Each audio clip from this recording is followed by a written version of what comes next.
கிடையான நேர்பாதை ஒன்றில் 30 metre second -1 மாறா கதியுடன் வண்டி ஒன்று 90 மீட்டர் அசைந்த பின்னர், ஒரு வண்டி ஒன்று 30 மீட்டர் செகண்ட் -1 என்ற வேகத்துல போகுது. அது வந்து 90 மீட்டர் சென்ற பின்னர் 90 மீட்டர் சென்ற பின்னர் அசைந்த பின்னர் ஒரு எரிபடை வந்து திரும்பவும் வண்டியை வந்து சேரும் வகையில் சுடப்பட உள்ளது. அப்ப நீங்க இதுல விளங்கிக் கொள்ள வேண்டிய பாயிண்ட், இப்ப 90 மீட்டர் அசைந்த பின்னர் வண்டிக்கு என்ன வேகம் இருக்குது? மாறா வேகம்டா 30 மீட்டர் செகண்ட் -1. அப்ப வண்டிக்கு எப்பயும் 30 மீட்டர் செகண்ட் -1 என்ற கிடை வேகம் இருக்குது. இந்த எரிபடையும் என்ன செய்யணும்? வண்டியை வந்து சேரணும்டா அவர கிடை வேகம் எப்பவும் என்னவாக இருக்கணும்? 30 மீட்டர் செகண்ட் -1 ஆக இருக்கணும். 30 மீட்டர் செகண்ட் -1 ஆக இருக்கணும். அவர கிடை வேகம் மாறக்கூடாது. ஏன்? வண்டி சார்பாக இந்த எரிபடைக்கு வேகம் இருக்கக்கூடாது. அப்படி வேகம் இருந்துச்சு என்ன நடக்கும்? இப்ப வேகம் கூடிட்டண்டா, வண்டி சார்பாக எரிபடையோட வேகம் கூடிட்டண்டா, கிடை வேகம் கூடிட்டண்டா என்ன நடக்கும்? முன்னுக்கு போய்த்து விழும். வண்டி சார்பாக எரிபடையின் கிடை வேகம் குறைஞ்சிட்டண்டா வண்டியை விட முன்னுக்கு இந்த பின்னுக்கு வந்து விழும். இல்லைங்கிட்ட? அப்ப எரிபடையின் கிடை வேகம், இங்க எரியப்படுற எரிபடையின் கிடை வேகம் எவ்வளவா இருக்கணும்? எப்பயும் 30 மீட்டர் செகண்ட் -1 ஆக இருக்கணும். அதை விட கூடவோ குறையவோ கூடாது. இதுதான் ஃபர்ஸ்ட்டுக்கு நீங்க எடுக்க வேண்டிய ஐடியா. இது நல்ல கேள்வி. 1982ஆம் ஆண்டு வந்த கேள்வி. அப்ப இங்க எரியப்படுற எரிபடையிட கிடை வேகம் என்ன செய்யக்கூடாது? 30 மீட்டர் செகண்ட் -1 தான் இருக்கணும் எப்பயும். அதை விட வேற பெருமானம் வரக்கூடாது. ரைட். இப்ப இந்த எரிபடையா அப்ப எரியறதுக்கு என்னென்ன சாத்தியங்கள் இருக்குதுன்னு பார்ப்போம். இந்த எரிபடையை நான் என்ன செய்யலாம்? இந்த எரிபடைக்கு நிலைக்குத்தாக ஒரு வேகம் கொடுக்கலாம், அல்லது ஒரு குறிப்பிட்ட கோணத்துல நான் என்ன செய்யலாம்? எரியலாம். ஒரு குறிப்பிட்ட கோணத்துல நான் என்ன செய்யலாம்? இந்த எரிபடையை எரியலாம். அல்லது கிடையாக ஒரு வேகம் ஒன்று கொடுக்கலாம், அல்லது போற திசைக்கு எதிர் திசையில எரியலாம். எதிர் திசையில எரியலாம்னா என்ன? எதிர் திசையில கிடையாக எரியலாம். அப்படி இல்லாட்டி ஒரு கோணத்துல எரியலாம். இவ்வளவுதான் சாத்தியம். இதை தவிர வேற எந்த வகையிலையும் எரியலாது. அப்படி இல்லாட்டி கீழே எரியலாம், கீழ் நோக்கி எரியலாம்.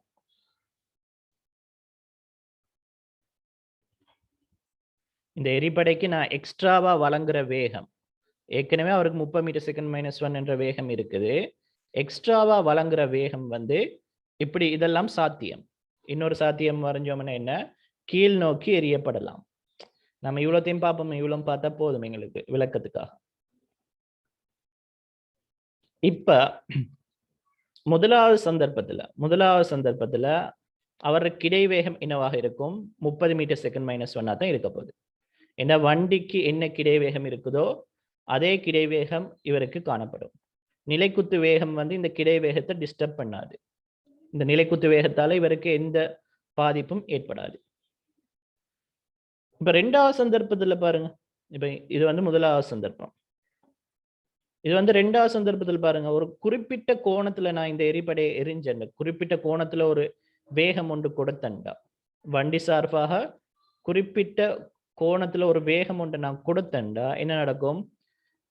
கிடை வேகத்தோட 30 மீட்டர் செகண்ட் -1 என்ன கூட்டப்பட்டுரும்? v cos θ என்ற பெருமானம் கூட்டப்பட்டுரும்.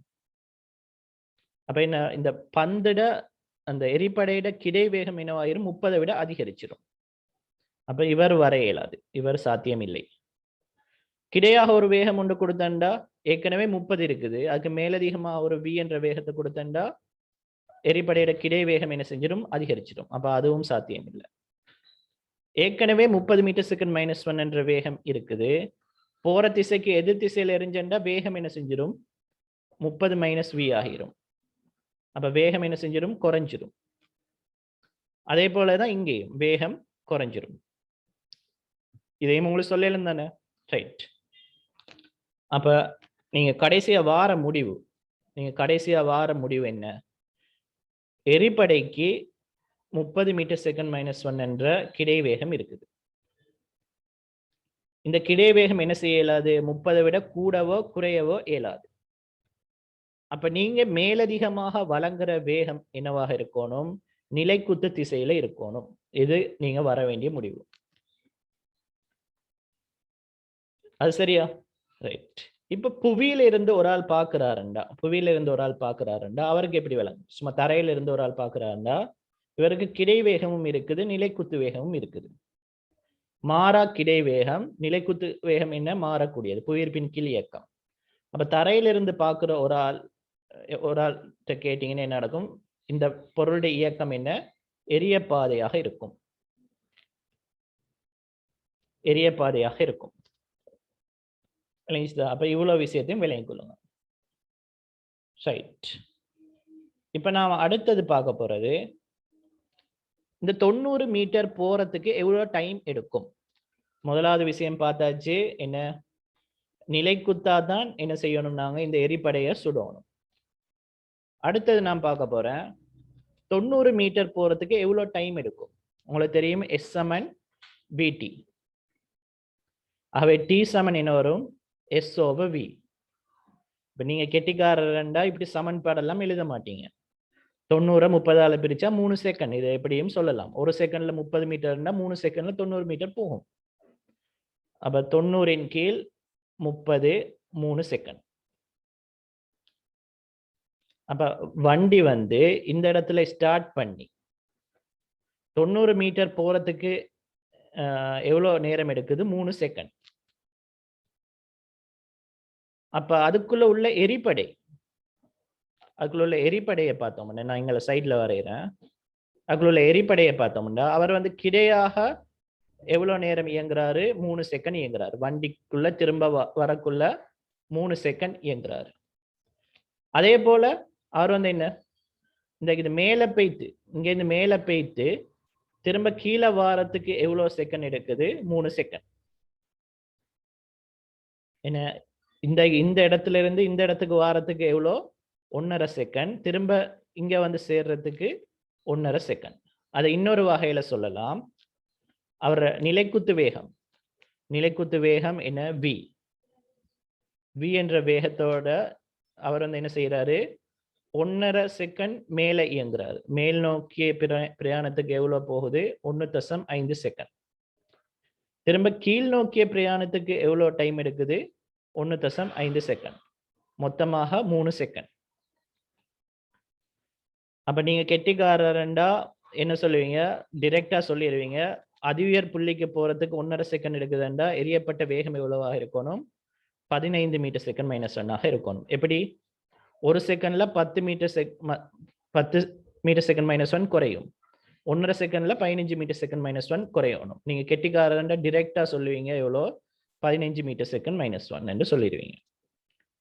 இல்ல சமன்பாடு போடணும்டா ரைட், அதுவும் போடலாம். எப்படி?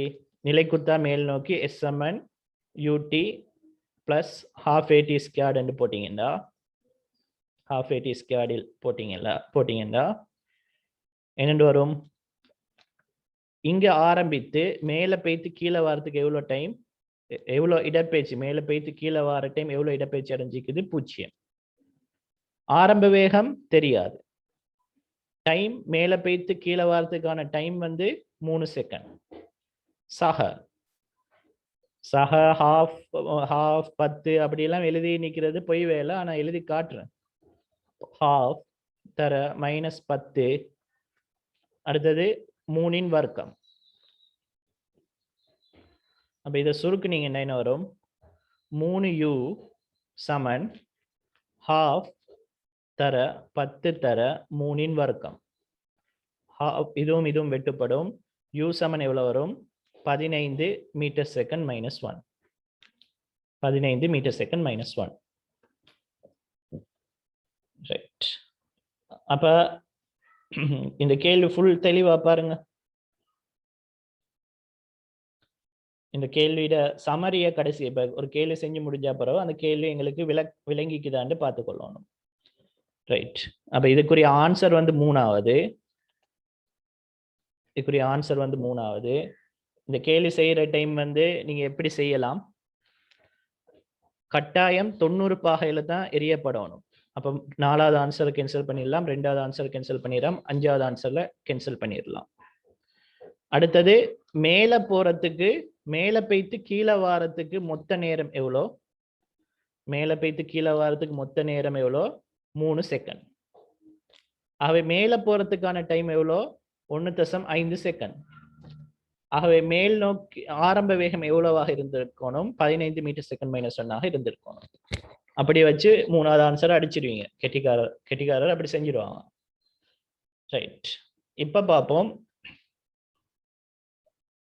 இதுல கடைசியா என்ன இதுல இருந்து நாங்க படிச்சு கொள்ற விஷயம் என்று பார்ப்போம்.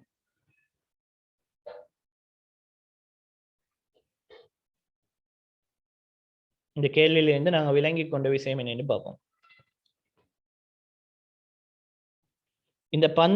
இந்த எரிபடைக்கு வாகனம் என்ன வேகத்துல போகுதோ அதே வேகம் இருக்கும்.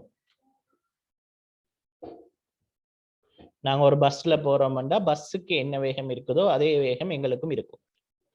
அதே போல அப்படித்தான். அடுத்தது என்ன?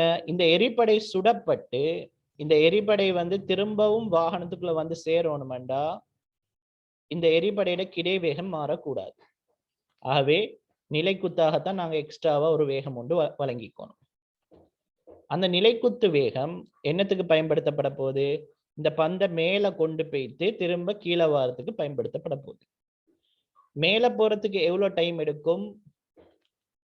அதாவது இந்த எரியம் இங்க ஸ்டார்ட் பண்ணிச்சு, T7 பூஜ்ஜியத்துல இங்க ஸ்டார்ட் பண்ணிச்சு. இந்த எரிபடை இங்க வாரத்துக்கு எவ்வளவு டைம் எடுக்கும்? T7 1.5 செகண்ட் எடுக்கும். திரும்ப வண்டிக்குள்ள சேர்றதுக்கு எவ்வளவு எடுக்கும்? T7 3 செகண்ட் எடுக்கும். இவர கிடைவேகம் எவ்வளோ? 30 மீட்டர் செகண்ட் மைனஸ் 1. தெளிவா? ரைட். அப்ப வண்டி சார்பாகத்தான் இவர் நிலைக்குத்து வேகம். வண்டி சார்பாக இவர் நிலைக்குத்து வேகம் எவ்வளவாக இருக்கும்? 15 மீட்டர் செகண்ட் மைனஸ் 1 இருக்கும். ஆனா புவியிலிருந்து பார்க்கிற ஒரு ஆள் சார்பாக என்ன வேகம் என்று கேள்வி கேட்கலாம். புவியில உள்ள ஒரு ஆள் சார்பாக இந்த எரிபடையோட வேகம் என்னன்னு கேட்டா என்ன செய்வீங்க? கிடை வேகம் 30 மீட்டர் செகண்ட் மைனஸ் 1, நிலைக்குத்து வேகம் 15 மீட்டர் செகண்ட் மைனஸ் 1. இவங்க ரெண்டு பேருக்கும் விலையில் காணுவீங்க. இதுதான் என்ன? புவி சார்பான வேகம். அது என்ன வரும்? 30 வர்க்கம்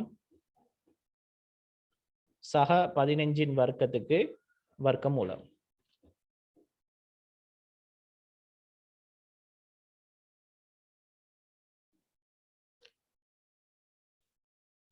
அப்ப இதுக்கு வர்க்கமூலம் கண்டீங்கன்னா என்ன செய்யலாம்? விடையை காணலாம். இதை பெருமானம் கண்டுபிடிக்கலாமா? பாருங்க. இதுக்கு என்ன செய்யலாம்? 15 வர்க்கத்தை பொதுவா எடுத்தீங்கன்னா என்ன வரும்? 15 வர்க்கத்தை பொதுவா எடுத்தீங்கன்னா இங்க 2 தர 2 4 சக 1 வரும். அப்ப 15√5. அப்படி என்ன இது புவி சார்பாக பார்த்தீங்கன்னா இப்படி ஒரு வேகத்துல தான் வீசப்பட்டிருக்குது. 15√5 மீட்டர் செகண்ட் மைனஸ் 1 என்ற வேகத்துல தான் வீசப்பட்டிருக்குது. இப்படி வீசப்பட்டதால தான் என்ன செய்யுது? எரிய பாதையில இயங்குது. தெளிவா பாருங்க.